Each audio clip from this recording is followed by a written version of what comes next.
President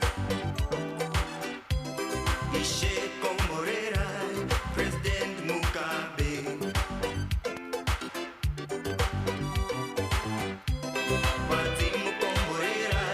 President Mugabe. We brought you first part of the special program, President Robert Mugabe at 90, a special interview that will bring you on the occasion of His Excellency's birthday, as in this case, he has turned 90.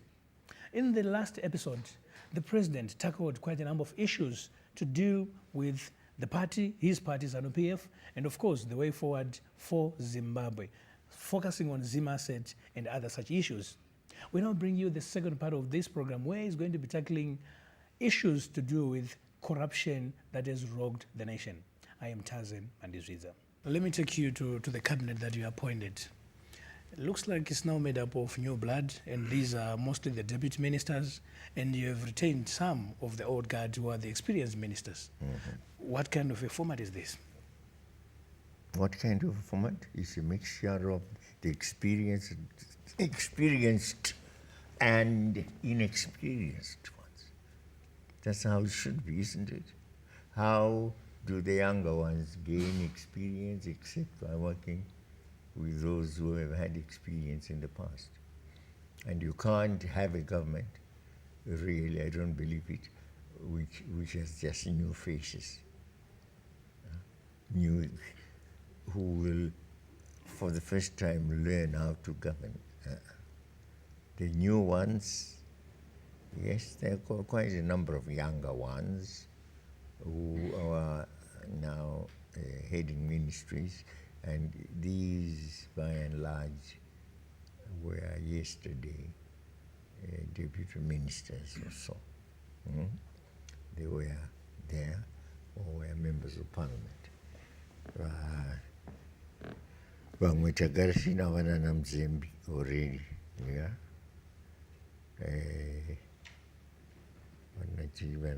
Chidakwa comes as a younger person. Yes. Yes, it's a good blend. I think it's a good blend, but unfortunately it doesn't have many ladies, and the women are unhappy about it. But then where do we get them? And we can't just get anyone because he wears a dress. Who is that person in the dress?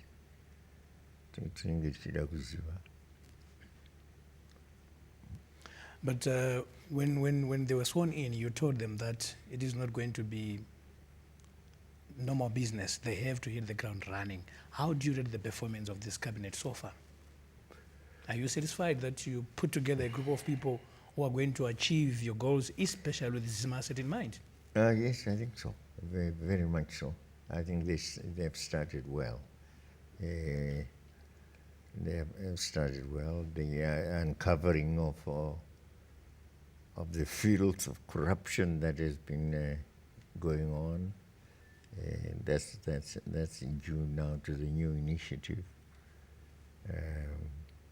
that's going on. We want them to uncover the dirt and to deal with it, and then produce plans that address the objectives of our Zim asset. And Chinamasa will be demanding, returns. He wants money from mines, wants money from manufacturing, we want money from transport, commerce, and so on, revenue, and for Zim asset to work, but also for salaries to be paid. And I've said our government must not repeat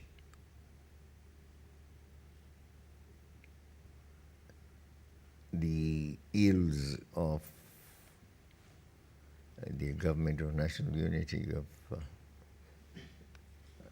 yesterday, And therefore it must not even have the shadow of it. It must work as a government that is in control of full resources, that takes into account the fact of the hardships that people have gone through all along, the loss they suffered through hyperinflation, and the difficulties imposed upon not just by sanctions, but even by the climatic conditions, the drought, and so on. And so we must have normal salaries. Yes, we cannot have them from day one, but we must have them on paper for a start and work towards their being fulfilled in practice. And that's what Chinama says too. First he was saying, we couldn't do it. I said, well, if you can't do it, then tell me. I'll get someone who can do it. Yeah? And we can't. That's why I announced salaries are going to be poverty datum above poverty datum line. And you can see the workers. You know, let's think about their situations also. You know, a person gets $150, $250, $300 or so. Taxes, a portion goes, and then you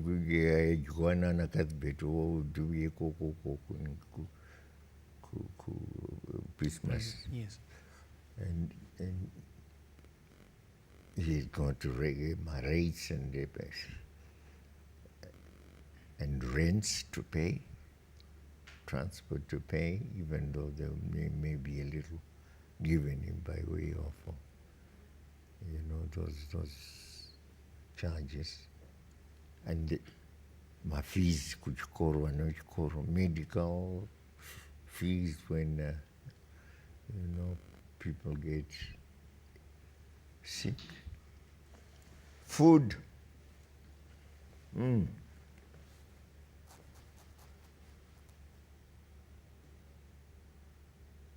Never a bit would never be. You think you can make really a living in salaries? Since I ndinombenda kuma supermarkets ne $100 and ndinodzoka nechange ndibitu handinenge ndazadza kutenga zvemumba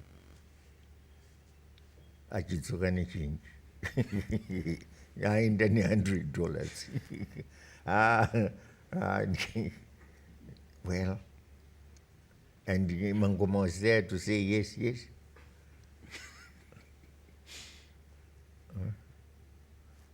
But that's nonsensical. Yeah. And if we want, even the president wants to be paid well now. Yes. So let's pay our people the salaries they deserve. I'm glad they've gone some 3/4 of the way in meeting the poverty datum line requirement. I hope by June they will have come there, but that's all right. And our workers are understanding. We don't also want unnecessary demonstrations and strikes. When they are well-based with grievances, that are genuine. Well, what do we have to say? Could you do it to Mama Prisa to go and quell them when they have genuine grievances? You can't do that.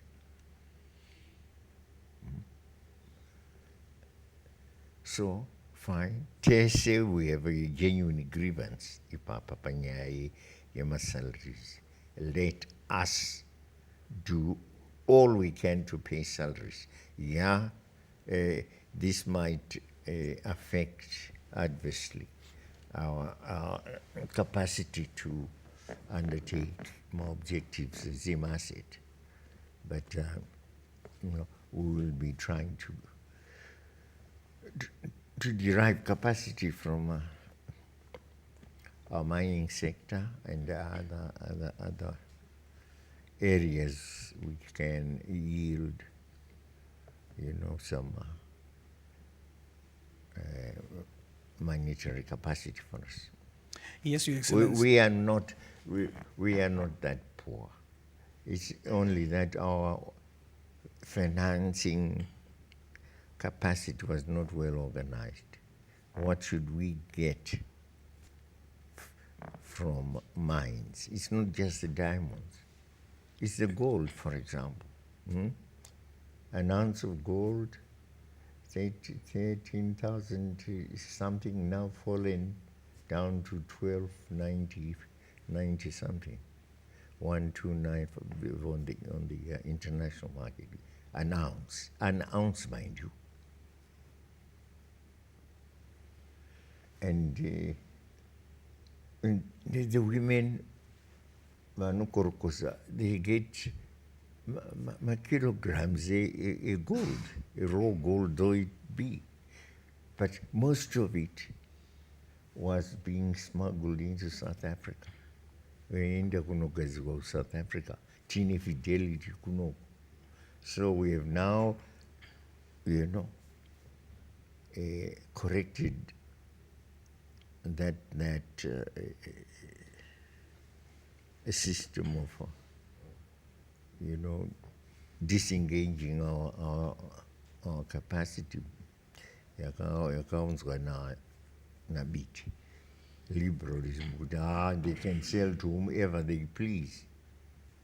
How do you really make a decision of that nature and expect accountability at the end of the day? So we get back to the colonial system which we inherited and we adopted at the beginning of our independence and right up to the time we went into the government of national unity, that all our gold had to be sold to fidelity. Yes, the price must be fair, reasonable, and that no other buyers are allowed in between. Then you see a floor. We will very soon go beyond the 11 kg per year or 17 kg per year. Once upon a time, we were close on to 30, but just under 30. And then, of course, my dumps, I all clean. You have the gold mining, quite a number of mines are dysfunctional. Well, let's get them to function. And let's reorganize properly makorokoza vaane vakorokoze kwa tichiona kuti havari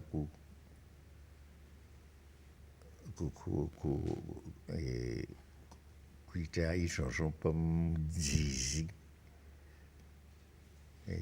vachiita makomba mudzizi izvo hatidiwo. But gold is practically in every province, apparently.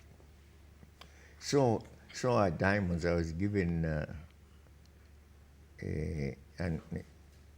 the result of an exploration done over time near De Beers by Vamhlanga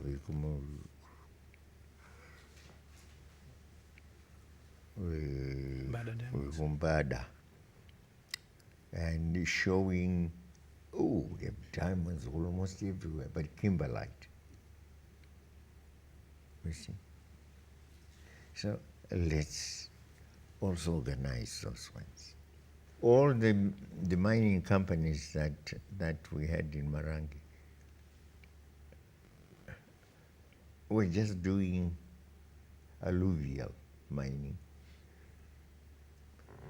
Kukuramajina, more so Mbada. But I was fortunate to go Chaipuipo pa Panemongo we were alluvial. And they admitted when we visited them. But they said they don't want to exhaust the alluvial, but they would now want to combine kimberlite with alluvial, and they are going to do kimberlite very soon in 5 places. They are getting some machines.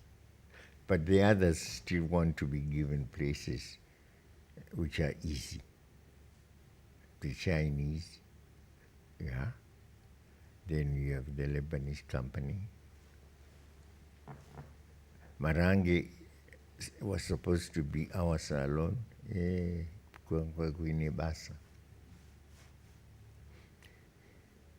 Then I was persuaded to allow my Ghanaians, the capacity. One of them was Asian, was said to be owner of a bank. You see, liars. In the meantime, they brought no money at all. Even here at Wanani. What's the name? Masimirembwa. No. They had given the story, they brought some